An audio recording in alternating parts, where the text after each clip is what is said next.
yang ditunggu-tunggukan oleh pelajar pelepasan SPM, iaitu Hari Keputusan Sijil Pelajaran Malaysia. Assalamualaikum dan selamat sejahtera. Saya Nurul Satina bersama seorang pelepasan SPM, Lisa. Saya nak tanya sikit soalan.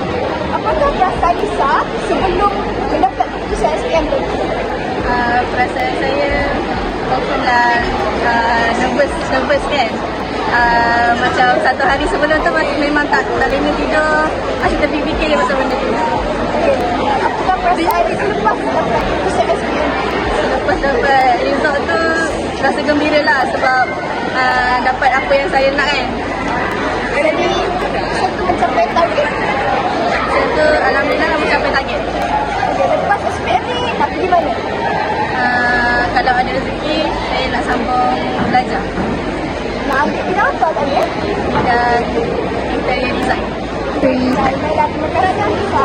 Kepada semua pelajar pelepasan SPM, semoga dapat mencapai impian dan cita-cita masing-masing. Itu sahaja daripada kami, laporan berita SPM.